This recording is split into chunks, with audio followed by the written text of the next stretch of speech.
Carl Gustaf recoilless rifle. It goes by many names. The GRG, Carl G, Charlie G, Charlie Gutsache, Charlie Swede, the Goose, or simply the Gustaf. Hey there, and welcome to Explosive Enterprises. Today, we're going to take a look at Airsoft's first mass-produced Carl Gustaf, VFC's replica of the M3 MAAWS. Developed in the later years of World War II, the Carl Gustaf is not a rocket launcher, but a recoilless rifle, propelling an 84mm projectile through a rifled barrel, using a traditional propellant charge, meaning that the rounds are generally not powered once they leave the barrel. This is unlike many modern anti-tank weapons that fire fin-stabilized projectiles out of a smooth bore, and are in fact rocket launchers, propelling the round for the majority of its travel with a rocket motor. From 1946 to the early 2000s, the Carl Gustaf was manufactured by Carl Gustaf Gewersfach?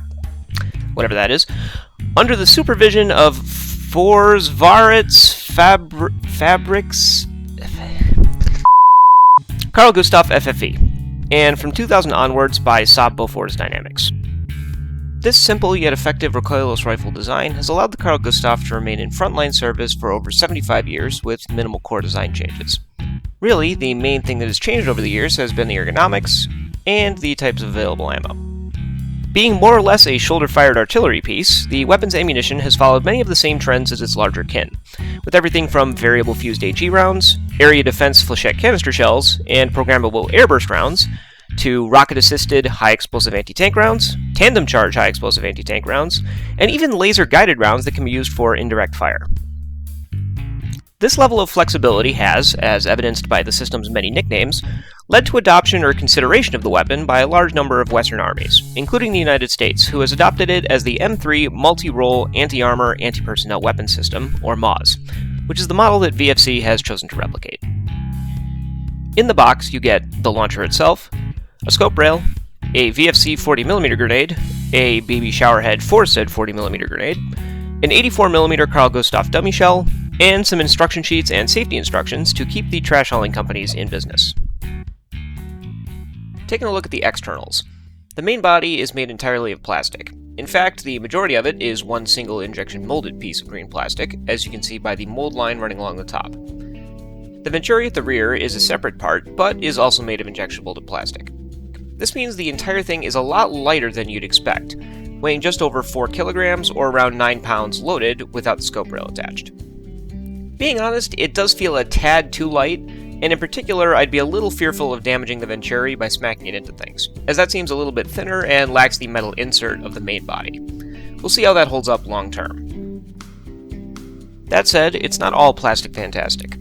As noted, there is a large aluminum tube that runs through just over 16 inches of the main body, presumably to add rigidity and a bit of weight. Pretty much all of the external parts that are painted black, including the scope mount, the rear sight, the various fasteners and pieces of hardware on the Venturi lock, and the Venturi operating handle are made of aluminum, which, particularly for those last two items, is a relief since those will likely be getting manhandled pretty hard. Notably, the front sight is made of plastic, and fairly thin plastic at that. I wouldn't expect it to survive too many hard knocks, so I'd stick to using the quite nice scope rail instead. The trigger rod and rod housing is also made of aluminum, while the trigger housing and grips are both made of the same green plastic as the main body. And finally, the entire scope mount is also made of aluminum. The shoulder pad and face pad are both made of some fairly stiff rubber that seems like it will hold up just fine to extended use. Several thin-ish rubber bands have also been provided to replicate the rubber bumpers present on the real thing. Finally, the sling mounts are a couple of roll pins that have been driven into a pair of molded trunnions that are set 30mm apart. One more quick note, actually. The facepad is secured to the launcher with a couple of really big zip ties. Visually, this looks almost identical to the real one, so now we're curious if the real facepads are actually held on that way. If you've had experience handling a real M3 and can confirm, let us know in the comments. The dummy shell that comes with the launcher is a replica of the 441 variable fused HE shell, complete with a replica fuse that actually has detents for the individual timing settings. The entire thing is made of decent-feeling plastic, not quite as nice as the launcher, and unlike the launcher, does have a few painted parts on it, which have already started to show some wear just from playing around with the thing for a few days. let's take a look at some of the external functions, starting with the sights. The front sight is a ring and post with an aperture rear sight, both of which fold out of the way. As you can see, the rear sight definitely requires a bit of force to flip in and out, while the front sight is held in place by friction alone. I really like the attention to detail on the rear sight. Everything feels very well put together and clicky, with a functional one-turn detent on the main elevation screw, and a functional ammunition selector for the range markings, which are painted different colors. Love that.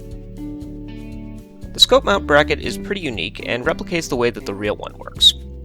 Start by loosening the screw and squeezing these two arms together. Then jiggle the scope rail into place.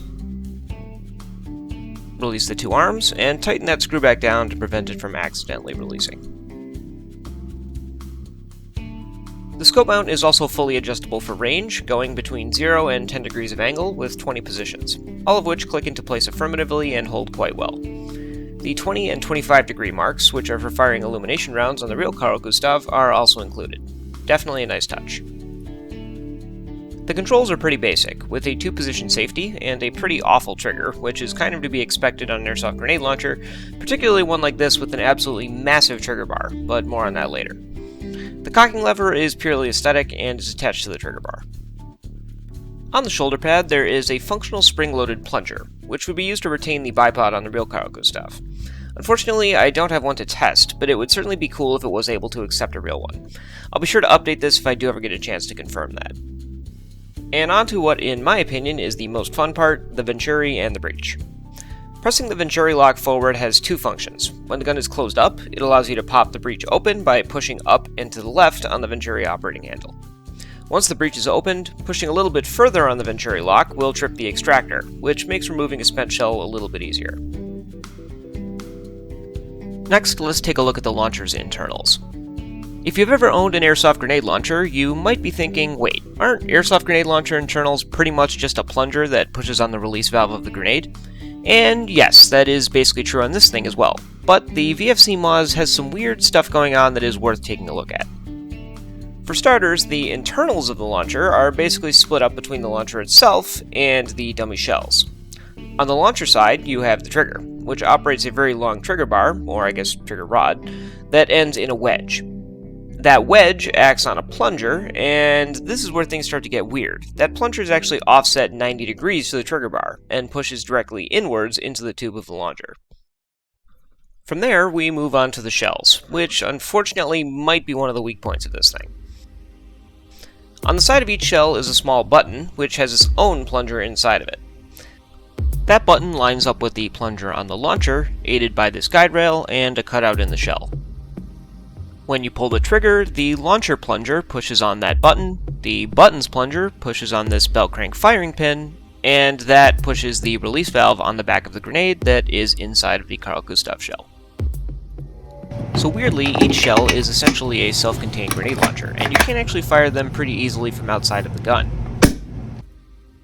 To prevent them from accidentally going off just by bumping them around, each shell has its own internal safety mechanism, which functions by rotating the firing pin out of the way of the shell's plunger, which is pretty clever. That being said, there isn't much of a detent for the safe and arm settings, so the dial kind of just flops around, and it seems to me that it might be a little bit too easy for this to accidentally rotate from one position to the other. A couple other issues with these shells. The external button on mine seems to stick sometimes, and as you can see, sits canted. I'm not sure if this is just a defect on mine or if that's how it's supposed to be, but it can cause the shells to hang up when you're trying to insert them into the launcher, requiring you to push down the button, while the shell's unsafe, obviously, as you slide it into the breech, which is kind of annoying. The bigger issue here is the design of the firing pin. It has a very small amount of travel, moving only a couple of millimeters when you pull the trigger. That means you have a design that really doesn't work well with other brands of 40mm grenades, since the firing pin doesn't travel far enough to set most types off. I can confirm that MAG, Avengers, Tag-In, Classic Army, Mosscart, and APS Hellfire shells do not work with this launcher out of the box. The shorter VFC grenade that the launcher comes with does seem to work quite well since it has a very sensitive, possibly too sensitive, trigger valve. In addition to the short shell, VFC also offers a tightened shell, which is much longer than a normal 40mm grenade and is intended to use the entire length of the Carl Gustaf shell, which means that it holds a ton of gas. These are both good options for launching BB showers or for the attachable foam grenade heads, though those seem to have somewhat dodgy performance based on some other videos that we've seen. We'll link to one in the description below.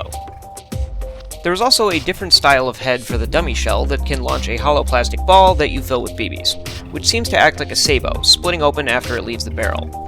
Unfortunately, we don't have one of those to show you, but that video I mentioned a minute ago has firing footage of one of those as well. As an aside, for anyone hoping to use surplus double shell ammo carriers, the shells are appropriately sized to fit. Before you load the launcher, you need to load the shells. The dummy shell, not the 40mm shell. Well, I guess you technically need to load the 40mm shell for... To start, you rotate the base plate past the safe position to the open position, then remove the base plate and plug. Insert your shell into the case, then replace the base plate and rotate it to the safe position. Given the sensitivity of the VFC 40mm shells, I'd strongly recommend carrying the shells around in the safe position. Before fielding them, don't forget to remove the decorative fuse. The shells load into the gun just like the real thing. Push the Venturi lock forwards, then rotate the entire Venturi counterclockwise.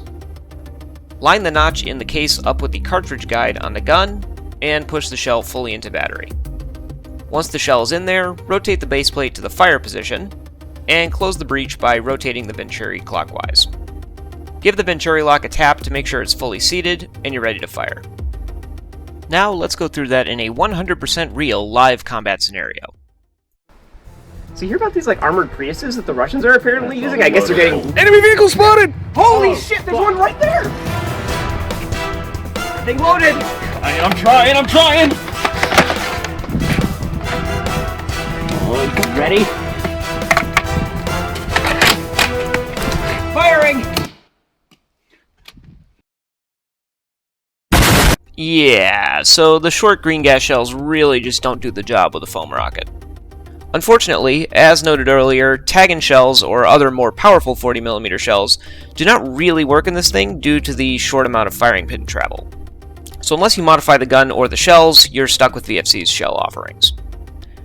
That said, we have some ideas on how we might be able to make our own shells to work with more types of grenades, so keep your eyes on the channel for updates there. To summarize, let's look at the good and the not so good. For what it is, the fact that this thing only weighs 11 pounds loaded with an optic is really not too bad.